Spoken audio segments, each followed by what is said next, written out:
경제브리핑 불편한 진실이 여러분의 확실한 두통 치료제가 되어드리겠습니다. 경제 뉴스가 연예 뉴스처럼 쉽게 들리는 그날까지 경제브리핑 불편한 진실.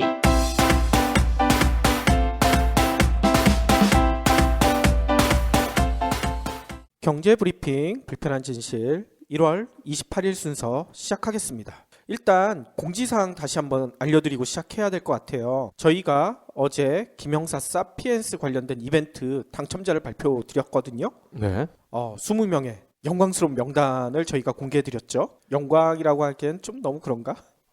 근데 하루 만에 절반에 해당하는 분들이 보내주셨어요, 연락처를. 예, 그런데 저희가 어제 방송에서도 말씀드렸지만 다음 주가 아마 택배나 우편이 피크일 것 같아요. 네. 그래서 어쩔 수 없이 월요일까지 당첨되신 분들은 신상 명세에 빨리 보내주셔야 설 전에 사피엔스 책을 받아보시고 설 연휴 기간에 여유 있게 읽을 수 있을 것 같다는 생각이 들거든요. 그렇죠. 그러니까 2월 1일이 마감이라고 저희가 전해드렸잖아요. 1일까지는 꼭 보내주시기 바랍니다. 그리고 한 가지 더. 저희가 미처 체크를 못했는데요. 애플의 팟캐스트는 팟빵처럼 공지사항 적는欄이 따로 없더라고요. 네. 그래가지고 애플 팟캐스트에서 응모하신 대구 815 미용실. 이게 진짜 미용실이 거기 있나요? 아무튼 대구 815 미용실 닉네임 쓰시는 분은 당첨이 되셨는데 아직 확인을 못 하셨을 수도 있을 것 같아서 방송을 통해서 알려드리니까요. 신상 명세 저희 뉴스백 메일로 꼭 보내주시길 바랍니다. 혹시 잘 모르겠다면요. 아이폰이나 아이패드 iOS 쓰시는 기기에서도요. 팟빵에 들어가실 수 있어요. 팟빵에서 확인해 보시면 더욱더 정확하니까요. 2월 1일까지 꼭 저희들한테 주소를 비롯한 개인 정보를 넘겨주시길 바라겠습니다.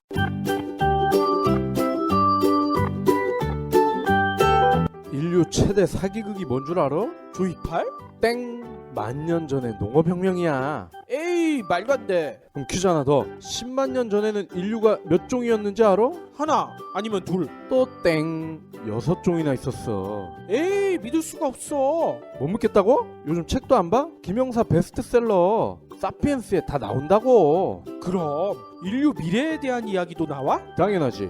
인간이 신을 발명할 때 역사는 시작됐고 인간이 신이 될 때 역사는 끝난다. 저자인 유발 하라리 교수의 말이야. 멋지지? 정말 멋진데? 나도 읽어보게. 책 좀 빌려줘. 안돼, 때타. 에이, 치사해서 나도 당장 사서 본다. 유인원에서 사이보그까지 인간 역사에 대담하고 위대한 질문 사피엔스.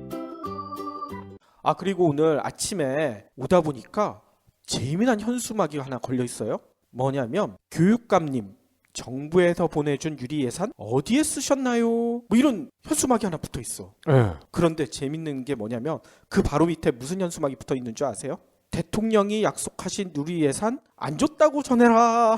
이렇게 붙어 있다는 거야. 네. 그래서 이 현수막 관련된 사진이 지금 페이스북을 비롯한 우리나라 SNS에서 엄청나게 퍼져나가고 있대. 그런데 이걸 보면서 좀 헷갈려 하실 거예요. 헷갈리죠. 응. 분명히 정부에서는 누리과정 예산 보내줬다고 하고 또 밑에서는 안 왔다고 하고 이게 도대체 뭔 말인가. 네. 좀 헷갈리실 것 같은데 이게 좀 정치적인 내용이나 이런 게 많이 담겨 있잖아요. 그래서 저희가 좀 세세히 분석해 드리기는 좀 힘들 것 같고 제가 오늘 본 칼럼에 재미난 우화가 하나 있어서 그 우화를 토대로 좀 설명을 드릴까 합니다. 이 우화는요, 이투데이에 실린 건데 김병준 국민대 행정정책학부 교수님이 쓰신 거거든요. 근데 이분이 뭔 얘기를 하셨냐면 시골 동네 노인들이 돈이 없어서 점심을 못 먹고 있었대요. 그런데 어떤 서울 사람이 지나가다가 이 노인분들을 발견한 거죠. 그래서 노인분들이 점심도 못 먹고 있으니 좀 불쌍해 보였나 봐요. 그래서 짜장면을 시켜주셨대요. 그러니까 잠시 후에 철가방,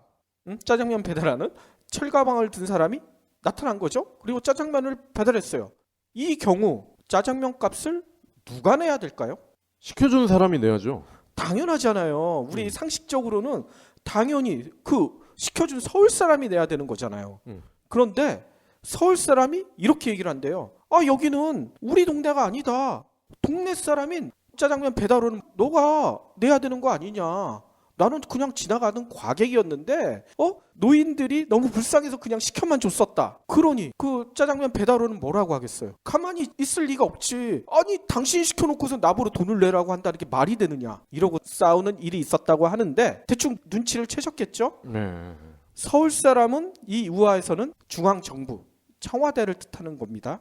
또 짜장면 배달원은 그 사업을 집행하고 있는 시도교육청, 그리고 그 노인은 바로 누리과정 예산을 받고 있는 어린이집이나 유치원에 다니고 있는 아이들과 학부모, 이렇게 된다는 거예요. 네. 그러니 이 우화만 보더라도 당연히 돈은 누가 내야 되는지 명확하게 지잖아요. 그런데 이 우화를 듣고도 일부 분들은 이런 얘기를 하실 거예요. 정부에서 돈 줬다고 하지 않느냐. 근데 돈을 줬다는 게 정확히 아셔야 될 게 지방교육부금이라는 게 인건비와 시설비 등 기본적인 지출을 감당하도록 돼 있는 게 목적이라고 해요. 특히나 이 교부금이 자율적으로 운영하는 게 전제가 깔려 있는 그런 재원이라고 합니다. 그런데 자율적으로 정부에서 쓰라고 해놓고선 이 의무 지출에 쓰라고 하는 거는 말이 되느냐. 이 칼럼에선 이렇게 주장을 하고 있어요. 거기다가 또 일각에선 이런 얘기를 하시죠. 요즘 담배 많이 팔려서 또 여러 가지 이유 때문에 세원이 많이 늘어났다. 로또도 마찬가지고. 그래서 지방교육 재정 교부금이 늘어났다. 그러니까 지방자치단체로 들어가는 돈도 늘어났으니까 그 돈의 일부 예산을 시도교육청에 주고 그걸로 누리과정 예산 쓰면 되지 않느냐. 이렇게 얘기하시는 분들도 있는데 우화에 대비해 보면 이런 얘기가 되는 거죠. 짜장면 배달 주문이 많이 들어와서 짜장면 배달원이 수입이 늘어났으면 짜장면 배달원한테 짜장면 값 너가 좀 부담해? 이거랑 뭐가 다르냐는 거예요. 좀 이해가 가시죠? 네. 그러니까 정부에서 돈을 줬다고 하는데 교육감들은 우리는 받은 적이 없다. 그게 이런 거군요. 아빠가 아들에게 용돈을 주면서 야 학교는 잘 다니고 있냐? 뭐 이런 거네. 용돈으로 등록금까지 해결하라 뭐 이런 거구만. 그런 거죠. 저도 너무 복잡한 내용이라서 사실 정부가 말하는 걸 들어보면 정부 말도 맞는 것 같고 교육감들 말하는 걸 보면 그들도 맞는 것 같고 그래서 도대체 누가 거짓말을 하는 거지? 이렇게 생각을 했었는데 그런 이유가 있었군요. 아까 처음 말씀드린 대로 지금 현수막을 가지고 여러 가지 논란이 붙고 있는데 여러분들이 조금 더 이해를 쉽게 하기 위해서 지금 칼럼에 들어가 있는 우화를 알려드렸습니다. 여러분들도 그 우화랑 한번 생각해 보시면 조금 더 생각이 명확하게 정리가 되실 것 같아요. 오늘 꼭 챙겨야 할 경제 브리핑. 미국 연준이 오늘 기준금리를 또 결정을 했는데 동결을 시켜버렸대요. 네. 얼마 전까지만 해도 계속 올릴 거다 뭐 이런 얘기가 많이 나왔는데 그러게. 미국 경제 사정이 그렇게 녹록치는 않은가 봐요. 지금 27일 그러니까 미국 현지 시간이죠. 미 중앙은행인 연방준비제도 이사회가 이틀간 회의를 했는데 현 기준금리인 0.25%에서 0.5%를 유지하기로 했다. 이렇게 밝혔다고 합니다. 연준은 설명에서 뭐라고 얘기를 했냐면요. 위원회는 세계 경제와 금융의 움직임을 면밀히 점검할 것이며 그것이 고용시장과 물가에 미칠 영향을 평가할 것이다. 이렇게 얘기를 했대요. 연준이 지난해 금리 인상을 단행해가지고 제로금리 시대가 마감됐잖아요. 네. 그래서 경제 선정이 둔화됐다. 이런 얘기들을 많이 듣고 있어요. 뭔 얘기냐면 금리 인상했기 때문에 지금 중국이라든지 세계 경제가 나빠진 게 아니야. 이렇게 집중 포화를 받고 있으니까 약간 한 발 빼는 게 아닌가. 이런 얘기가 나오고 있는 거죠. 문제는 제가 생각하기에 살짝 발만 뺀 거지 아예 발을 안 집어넣겠다는 건 아니거든요.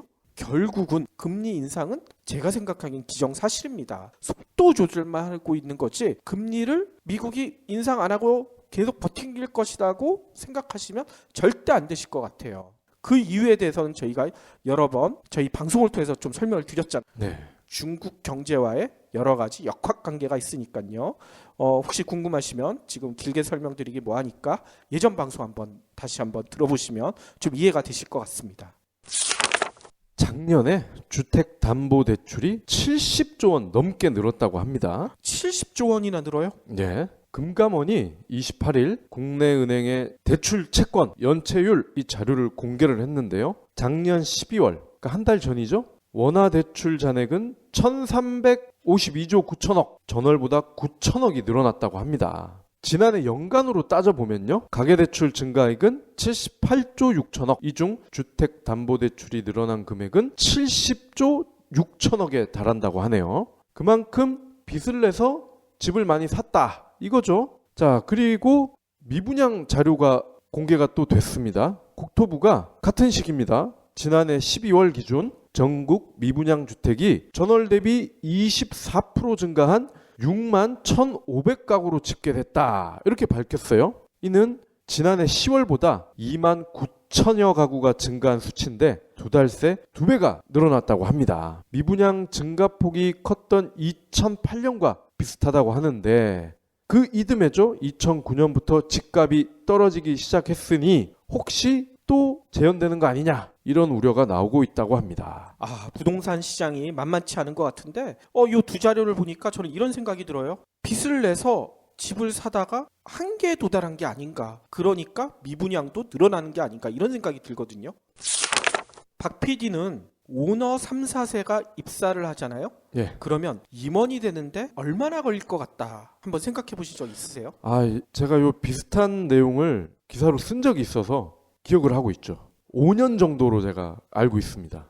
비슷하게 맞히셨어요. 오너 3, 4세가 입사 후 임원이 되는데 평균 4.5년.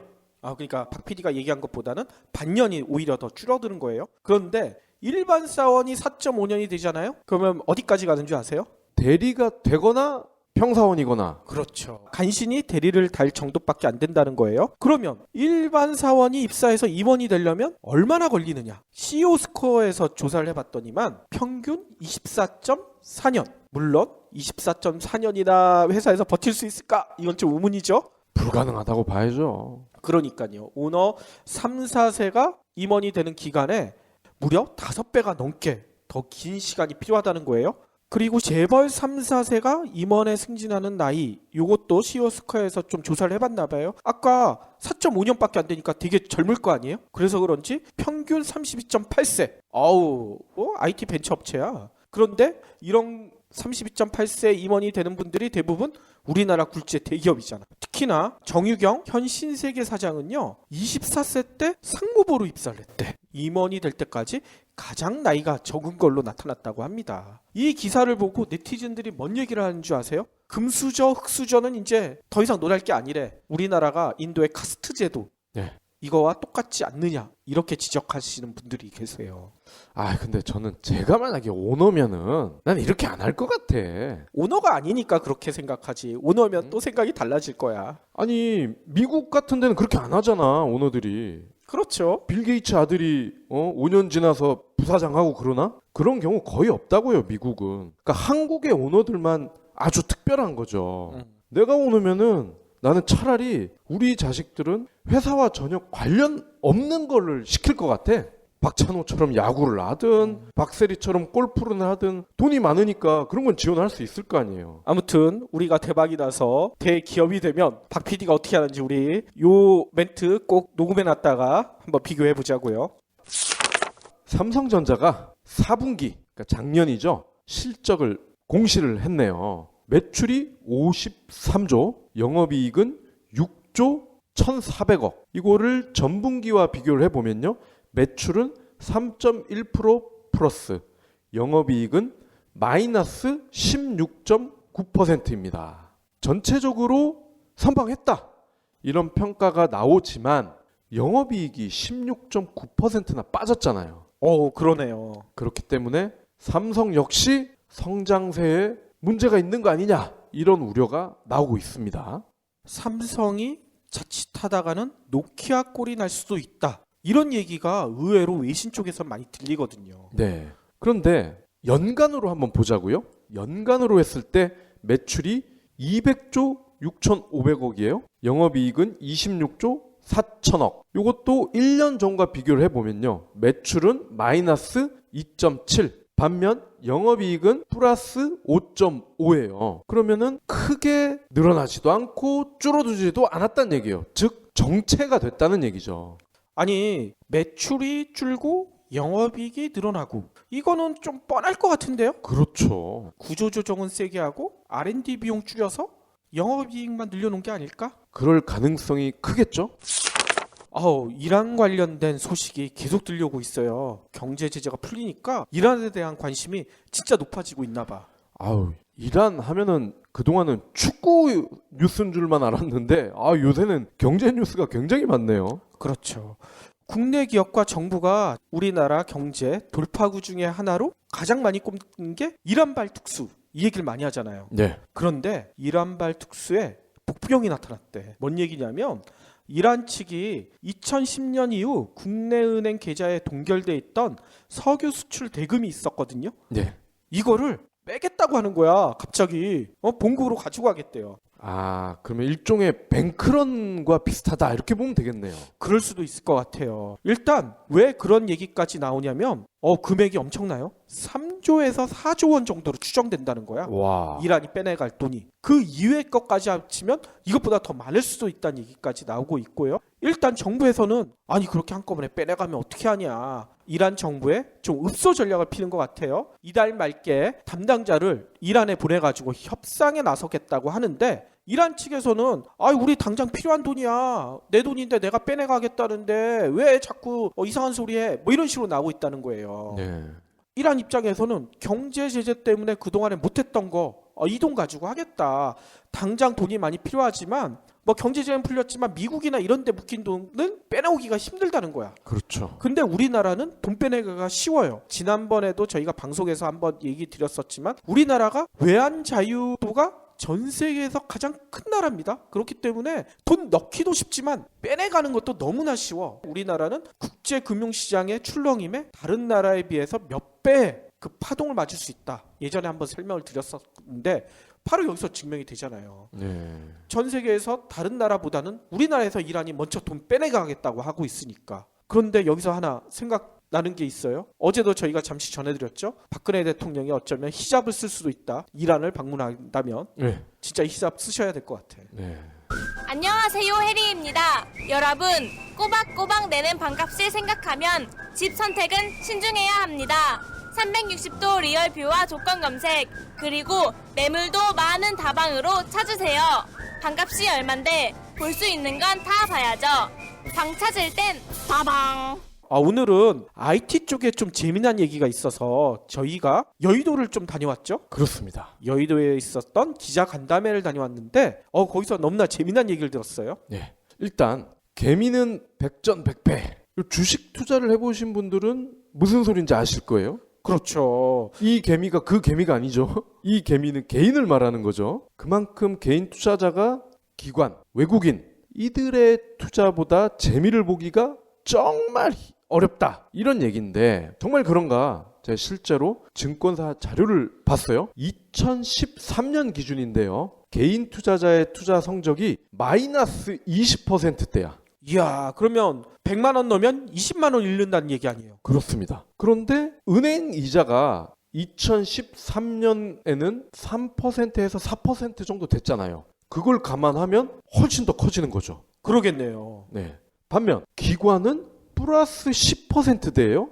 외국인은 플러스 20%대. 정말 놀랍죠? 그러면 이때 당시 코스피 상승률이 얼마였나? 플러스 0.7%더라고요. 그러니까 쉽게 말해서 코스피 주요 종목을 그냥 바구니에만 담아도 0.7%는 먹을 수가 있는데 개인은 이것마저도 못했는지 마이너스 20%의 손실을 봤다는 얘기예요. 얼핏 생각하면 이해가 잘 안 되죠? 가만히 있어도 0.7%를 벌 수 있는데 도대체 무슨 짓을 했길래 마이너스 20%나 까먹을 수 있을까? 기관이나 외국인은 너무 높아서 놀랍고, 물론 개인에 비해 기관과 외국인이 정보도 풍부하겠죠. 투자 기법 역시 첨단화됐을 거라고 쉽게 짐작을 할 수가 있는 거죠. 그럼에도 사람이 하는 일인데 우리 흔히 이런 말을 쓰잖아요. 그런데 왜 이렇게 차이가 나는지 납득이 잘 되지 않는 건 사실입니다. 그런데 제가 최근에 부가가치세 신고를 하면서 느낀 게 있어요. 어떤 점을 느끼셨어요? 바로 전문가의 역할인데요. 제가 왜 이 얘기를 드리냐면요. 저희가 개인 사업자잖아요. 그래서 국세청에 부가가치세 신고를 1년에 2번을 해야 되거든요. 근데 이 부가가치세 신고는 전문가가 아니어도 누구나 할 수가 있습니다. 주식 투자도 마찬가지예요. 전문가 아니어도 누구나 참여할 수 있죠. 그런데 부가가치세를 신고를 하다 보니 이 과정에 등장하는 다양한 회계 용어, 특히 한문이 범람하는 이해하기 힘든 전문 용어가 너무 많아서 숫자만 잘 입력한다고 해서 되는 문제가 아니더라고요. 아, 그렇죠. 그래가지고 제가 하루 종일 끙끙대다가 결국 자포자기 심정으로 세무사분에게 전화를 했죠. 부탁드립니다. 그랬더니 이분이 5분 만에 이걸 끝내더라고. 물론 신고대행 수수료가 10만 원이 나갔어요. 그런데 결과적으로 어떤 일이 일어났느냐? 이 세무사가 합법적인 절세 그리고 5분 만에 끝났다고 했잖아요. 시간, 비용 모두 효과적이었다는 거죠. 아, 세테크는 물론 시테크까지 해줬다. 이렇게 보면 되겠네요. 그렇습니다. 제가 혼자 했을 때 홈택스에서 나온 제가 내야 될 세금이 50만 원 정도 됐거든요. 근데 나중에 세무사분이 보낸 계산서라고 해야 되나요? 납입, 납출 이런 걸 보니까 제가 내야 될 세금이 6만 원이 채 안 되더라고요. 거의 10분의 1로 줄었네요. 그렇습니다. 아니, 어떻게 세테크를 그렇게 잘해주셨을까? 그게 바로 전문가의 역할이라는 거죠. 자, 비슷한 논리를 주식시장에도 적용해보면 어떨까? 이런 생각을 해봤거든요. 기관 투자자는 당연히 개인보다 투자에 있어서는 더 많이 알고 수익률도 아무래도 높을 가능성이 크지 않겠어요? 물론 이때에도 수수료가 붙긴 하죠. 그래서 소위 말하는 있는 자들은 투자 운용사라고 하는 금융사에 최소 1억 원 이상을 맡기면서 쉽게 얘기하면 1억을 그냥 던지는 거예요. 최소 1억을. 그러면서 종목, 매입, 매도 시기 이런 거 당신이 알아서 해. 나에게는 돈만 불려주면 돼. 이거거든요.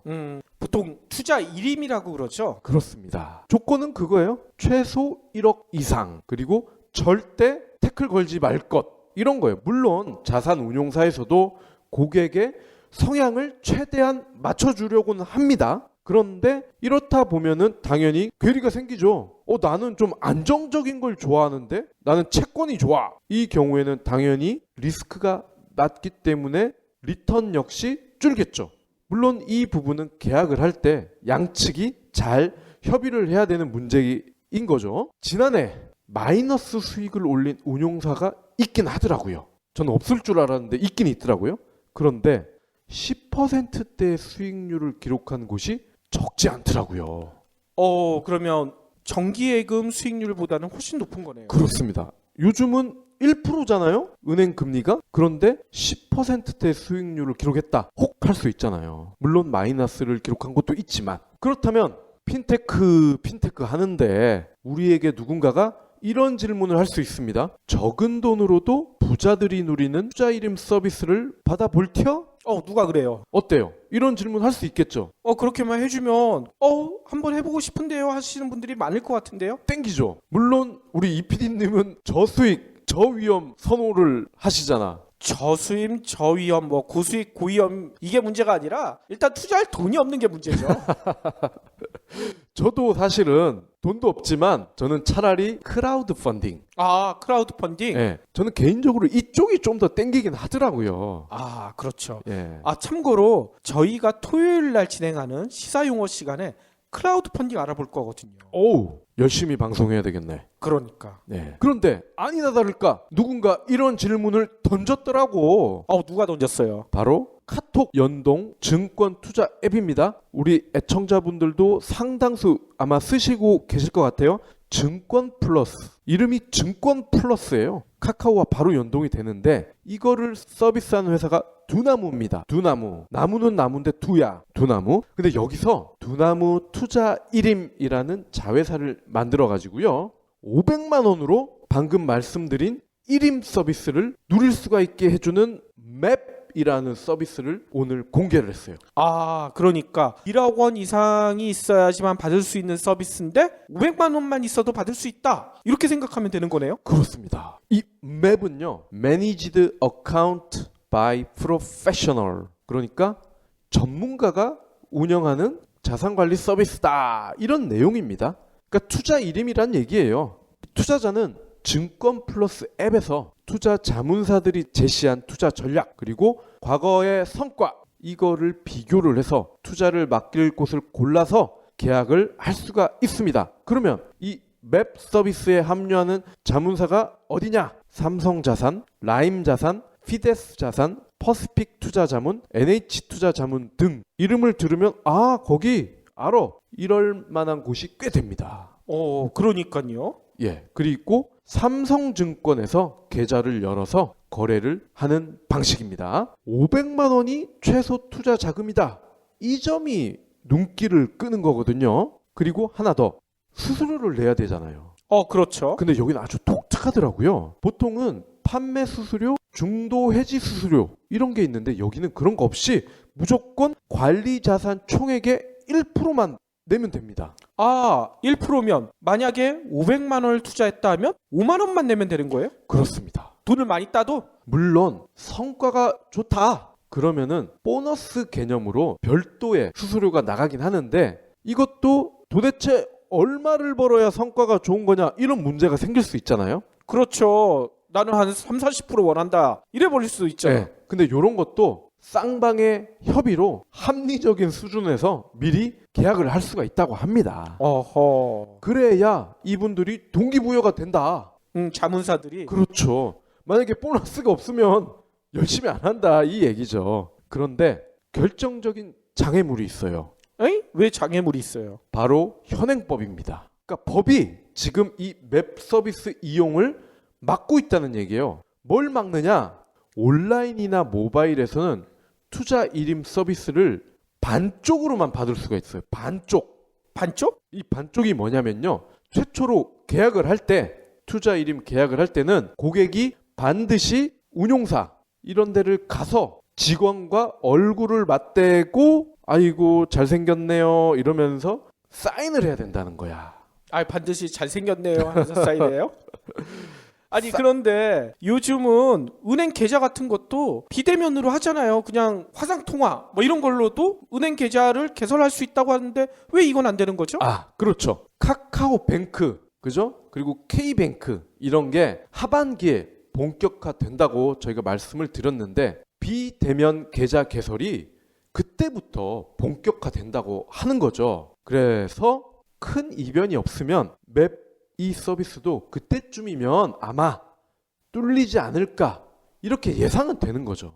이러한 전망을 하는 거는 금융당국에서 이러한 멘트를 쏟아내고 있기 때문에 그런 겁니다. 뭐 제가 금융 전문가라서 그런 게 아니라 금융당국에서 카카오나 K뱅크가 일반화될 즈음에는 이러한 모바일 온라인에서의 금융활동이 실제로 오프라인에서 하는 것과 이제는 큰 차이가 없구나. 그렇게 인식을 하게 된다면 맵 서비스 역시 쉽게 접근이 된다는 거죠. 물론 1임 계약이라는 특수성이 있기 때문에 보수적으로 접근해야 되는 건 맞죠. 단순히 계좌를 개설한다거나 그럼 저 차원의 문제가 아니기 때문이죠. 하지만 두나무와 금융당국자들의 공통된 생각은 1임 서비스 역시 결국에는 모바일이나 온라인에서도 쉽게 계약을 할 수 있지 않을까?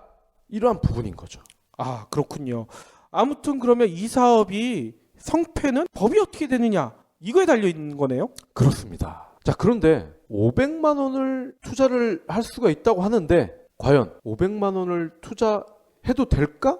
또는 500만 원을 투자를 함으로써 내가 과연 얼마나 효과를 얻을 수 있을까? 이런 고민이 드는 것도 사실이에요. 그렇죠. 삼성전자만 해도 한 주에 100만 원이 넘어버리잖아요. 500만 원으로 과연 주식, 펀드, 포트폴리오를 어떻게 짤 수 있을까? 이런 의구심이 들긴 하는데 두나무 측 설명은 그렇습니다. 자기네들이 포트폴리오를 짜봤대요. 싼 주식, 저렴한 주식, 비싼 주식 골고루 짜봤더니 최소한으로 짤 수 있는 게 500만 원이라는 거죠.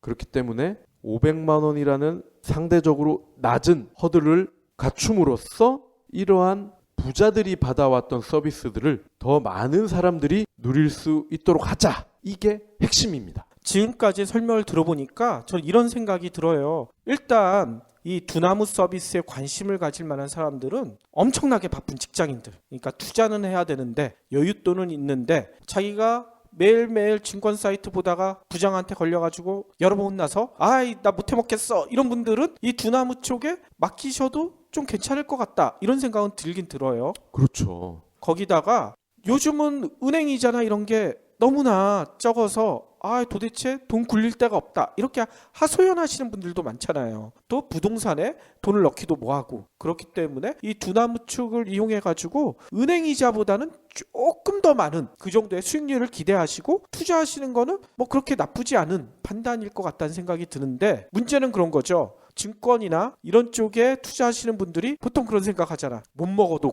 도 아니면 뭐. 쉽게 얘기하면 5% 10%의 수익률에 과연 만족할 것인가. 특히나 1억 이상의 큰 돈이 아니라 500만 원밖에 안 되는 작은 돈이기 때문에 이거 최소한 50% 아니면 2배 정도는 벌어야지 보통 이렇게 생각하실 텐데, 그런 분들이 여기다가 투자하는 거는 그렇게 좋은 선택이 아닐 수도 있다는 생각이 들거든요. 그렇죠. 그리고 요즘 세상에 50% 2배 벌기는 불가능하죠. 그럼 답 나왔죠? 적은 돈으로 내가 아닌 전문가에게 투자를 맡기느냐, 잃더라도 내가 잃어야 화병이 안 걸린다. 둘 중에 하나를 선택을 하면 되는 거죠. 경제브리핑 불편한 진실 나한테 정말 딱이더라고. 신문이나 TV 뉴스 챙기기 쉽지 않잖아. 그런데 경제브리핑 불편한 진실은 내가 듣고 싶을 때 터치만 하면 경제 뉴스를 쉽게 풀어서 설명하거든. 시사용어 해설도 들을 수 있고 신간 리뷰도 들을 수 있고. 글쎄 우리 조카가 이 방송을 듣고 나서 이모, 진위 개수가 뭔지 알아? 난 알지? 하고 자랑하더라고. 이런 팟캐스트 정말 오래오래 들을 수 있으면 좋겠다. 그런데 혹시 돈 없다고 그만하면 어쩌지? 이 PD님, 박 PD님 맨날 자비로 방송한다고 하던데 조금이나마 도울 수 없을까? 걱정 마세요. 신개념 기부 사이트 위시플렉스가 있습니다. 안녕하세요. 위시플렉스 대표 김태우입니다. 여러분의 돈은 한 푼도 들이지 않고 경제브리핑 불편한 진실을 기부할 수 있습니다. 마음에 드는 신상 10개를 고르시기만 하면 일주일마다 기부머니 500원이 적립됩니다. 한 달이면 2,000원이죠. 경제브리핑 불편한 진실 정기 구독자가 1만 명을 훌쩍 넘었는데, 이분들이 모두 참여해 주시면 한 주에 500만 원, 한 달에 무려 2천만 원을 모을 수 있습니다. 이 정도면 PD 박 PD님 신세 타령하지 않아도 되겠죠? 위시플렉스는 스마트폰 앱은 물론 PC에서도 만날 수 있습니다. 유기견 살리기, 저소득 가정 아동 돕기 등 다양한 기부 프로젝트가 있으니 많은 후원 부탁드립니다. 세계 최대 IT 기업으로 꼽히는 페이스북과 애플이 희비가 엇갈리고 있다. 이런 소식이 좀 들려오고 있네요. 그렇습니다. 페이스북이 실적을 발표를 했어요. 지난해 4분기 매출이 우리 돈으로 7조 700억. 근데 이게 시장 전망치를 살짝 웃돈 거라고 합니다. 오호. 매월 페이스북에 로그인하는 이용자가 세계 인구의 5분의 1이래요. 5분의 1. 그러면 얼마예요? 도대체? 약 16억 명. 이야, 많이도 쓰네요. 그리고 매일 쓰는 사람이 10억 명. 매일 한 번씩 페이스북에 접속한다. 예, 대단하죠. 이 10억 명 중에 한 분이 바로 이 PD님이시네. 그러니까 전 페이스북 출퇴근 시간에 꼭 한 번씩 들여다봐요. 네. 거기서 기사 아이디어가 많이 나오거든. 그리고 고무적인 게요. 이 4분기에 전체 광고 수익에서 모바일 비중이 80%라고 합니다. 그 스마트폰으로 보는 사람들이 많은데 광고 수익마저 이제는 PC보다는 모바일로 완전히 이사를 했다는 거예요. 그렇죠. 저처럼 출퇴근 시간에 스마트폰으로 페이스북 접속하지 노트북이나 이런 걸로 접속하시는 분들은 좀 드물 것 같아. 자, 그러면 10억 명이 매일 쓰는데 모바일 비중이 80%다. 그러면 8억 명 정도가 쓸 수 있다고 우리가 추정을 할 수가 있잖아요. 물론 이 모바일 비중은 광고 수익이긴 하지만 광고를 주는 사람들이 바보가 아니죠. 그만큼 쓰고 있기 때문에 이 비중을 수익으로 계산을 하는 거죠. 그러면 8억 명이 보는 이 페이스북에 당연히 서로 광고를 하려고 할 거 아닙니까? 그렇죠. 이 8억 명이 보는 페이스북 모바일에 뉴스백도 광고를 하면 효과가 엄청 크겠네. 언젠간 할 수 있지 않을까요? 그리고 재밌는 자료가 또 있습니다. 동영상 시청 시간이 하루에 1억 시간이래요. 1억 시간. 이야. 그러니까 8억 명의 사람들이 총 1억 시간을 동영상으로 소비를 한다. 이 얘기죠. 그러니까 지금 페이스북은 좋은 건 다 갖췄어. 모바일 플랫폼, 거기다가 동영상까지. 광고를 내고 싶어하는 사람들 입장에서는 매력적일 수밖에 없는 거죠. 광고주들이 줄을 섰겠네요. 그리고 이날 실적 발표를 한 다음에 주가가 껑충 뛰었어요. 시간 외 거래이긴 하지만 12%가 올랐대. 오호. 그래서 주당 105달러. 대단하죠? 그런데 이처럼 페이스북이 뜨는 해 역할을 하고 있는 반면에 애플은 지는 해 신세가 됐습니다. 아니 애플 팀쿡 체제 안정화되고 있다 이런 얘기들이 나온 지 얼마 안 됐는데 왜 이래요? 네, 요즘 애플 주가가 심상치 않다고 그래요. 지난 7일 기준이긴 한데요. 전 거래일, 그러니까 쉬는 날 제외한 영업일 기준으로 전날이란 얘기죠. 하루 만에 6.6%가 빠져서 93달러를 기록했어요. 근데 이게 2014년 중반 이후로 가장 낮은 수준이라고 합니다. 오호, 많이 떨어졌네요. 지금 애플은 시총 1위입니다. 글로벌 1위죠. 그런데 지난해 2월이 최고였어요. 이때 대비를 해서 22%나 빠졌다고 합니다. 왜 25%나 빠졌을까요? 애플이 지난해 12월 아이폰을 7,480만 대 팔아 전년 동기보다 0.4% 증가하는데 그쳤다. 0.4%면 이거 증가했다는 얘기 하기가 좀 힘드네요. 거의 제자리다는 얘기죠. 그러니까요. 당연히 시장 전망치에 미치지 못했고요. 2007년 아이폰 출시 이래 가장 낮은 증가율이라고 합니다. 더 문제는 애플이 오는 3월 끝나는 분기에는 처음으로 매출이 감소할 게 확실시 되고 있기 때문이에요. 애플의 악재가 쌓이고 있군요. 아이폰은 아시다시피 애플 전체 매출의 3분의 1을 차지하고 있습니다. 지난해 여름부터 애플에 관련된 얘기가 조금씩 나오고 있었는데 아이폰은 그래도 승승장구하는데 아이패드나 맥 판매가 기대에 못 미친다는 얘기가 나오고 있었거든요. 네. 그래도 아이폰이 그거를 커버를 해줬었는데 이제는 아이폰 판매량까지 줄어들기 시작하면 애플 진짜 장난 아닐 것 같아요. 조금 전에 전해드렸던 삼성 너무 비슷하죠? 삼성과 애플 물론 여전히 IT 업계를 대표하는 대표적인 기업이지만 어째 신세가 너무 비슷해서 좀 씁쓸하네요. 중국 화웨이나 샤오미한테 다 밀려나는 거 아니야? 그럴 수도 있는데 그 전에 인도가 치고 올라오겠죠. 그렇군요.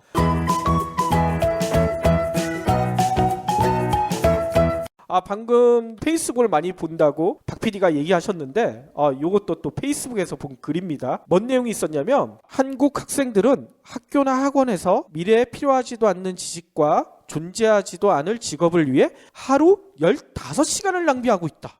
이렇게 돌직구를 날린 사람이 있어요? 하루 15시간이요? 1.5시간 아니고? 15시간. 그러니까 학교에서 공부하고 다들 또 학원 가가지고 또 공부하고 하루에 보통 우리나라 학생들이 15시간을 공부하는데 이게 다 낭비라고 얘기하는 사람이 있는데 그 사람이 놀랍게도 엘빈 토플러래요. 미래학자로 유명한. 하루가 24시간이잖아요. 그럼 24에서 15 빼면 9시간. 잠자는 시간 8시간 빼면 1시간이네? 1시간 동안 아침 저녁 점심 먹는 거지. 화장실도 가고. 그럼 사실상 없네? 그렇죠. 그런데 이렇게 힘들게 살고 있는 고등학생들이 많잖아요. 너무 허무하네요. 그런데 여기선 이런 얘기를 합니다. 지난해 옥스퍼드 대학에서 직업 702가지를 분석했는데 10년 후에 이 중 47개가 없어진다. 이렇게 발표를 했다고 해요. 특히나 이 없어지는 자리는 인공지능을 지닌 로봇이 대신할 것이다. 이렇게 얘기를 하고 있다는 거예요. 우리가 얼마 전에 변호사와 약사가 사라질 것이다. 방송에서 한번 얘기 드렸죠? 네. 그 내용이랑 비슷한 일맥상통하는 얘기예요. 그러니까 여기서 주장하는 건 뭐냐면 학생들은 10년 뒤에 로봇과 경쟁을 해야 되는데 우리는 지금도 산업시대와 같이 공부에만 매달리고 있다. 현재에만 매달리고 있다. 이렇게 지적을 하고 있는 겁니다. 그런데 제가 이 글을 보면서 뭔 생각이 들었냐면요. 요즘 경제 위기 때문에 다들 살기 힘들다는 얘기 많이 하시잖아요. 네. 그래서 적금도 끊고 보험도 해약하고 별의별 짓들을 다 하시는데 그래도 자녀가 있는 집에서는 애들이 아까 얘기대로 15시간씩 공부를 해요. 그 이유는 뭐냐면 사교육을 끊지 못하기 때문에 다들 그런 생각을 하죠. 우리 아이만큼은 현재 나 같은 삶이 아닌 더 나은 삶을 살길 원하기 때문에 그래도 너는 공부 열심히 해. 그렇게 얘기를 많이 하잖아. 그렇죠.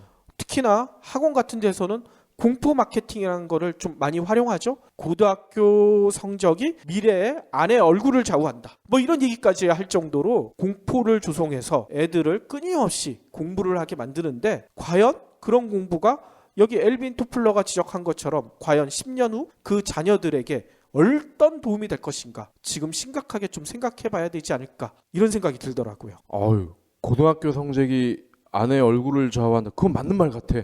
우리 와이프 이쁘잖아. 제 와이프도 이쁩니다. 아니 근데 재수 씨는 얼굴만 이쁘신 게 아니라 되게 현명하신 것 같더라고요. 초등학교 올해 들어가는 자녀가 계시죠? 네. 아 근데 이게 현명한 게 아니고요. 주소지별로 할당이 되잖아요. 초등학교가. 근데 마침 저희 주소지에 할당이 된 학교가 혁신 초등학교더라고요. 어허. 그래서 저는 초등학교도 뭐 혁신이 있고 비혁신이 있어? 그랬더니 혁신 초등학교는 기존의 초등학교와는 달리 커리큘럼 같은 게 느슨하대요. 대신에 아이들에게 좀 더 활동을 많이 시키고 수업을 하더라도 서로 만지고 놀고 이런 거를 많이 하는 학교다. 그렇게 얘기를 하더라고요. 제가 얼마 전에 만난 교육 전문가는 이런 얘기를 하시더라고요. 앞으로는 지식이 필요한 시대가 아니라 지혜가 필요한 시대다. 이 얘기는 뭐냐면요. 지식은 요즘 네이버나 구글만 찾아봐도 쌓이고 쌓인 게 지식이라는 거예요. 근데 그 지식을 어떻게 자기에게 맞게 현명하게 이용할 수 있느냐. 그런 지혜가 더욱더 필요한 그런 시대가 점점 다가오고 있다고 하고요. 지금 학생들이 15시간씩 이렇게 공부하는 거는 지식만 쌓는 거지 결코 지혜를 기르는 데는 도움이 안 된다. 그런 얘기를 하시면서 저한테 애들 학원 다 끊으라고 하시더라고요. 근데 저도 애들 공부시키는 학원을 하나도 안 보내고 있거든. 방과후 수업도 다 노는 것만 해요. 우리 아들 딸은 마술을 배우고 있거든요.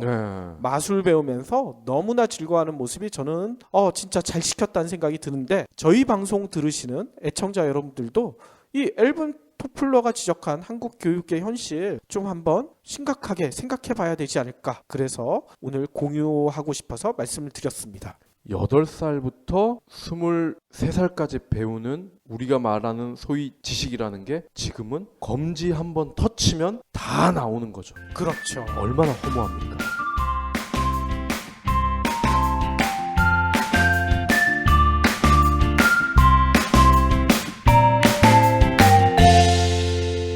본 팟캐스트의 저작권은 뉴스백에 있습니다.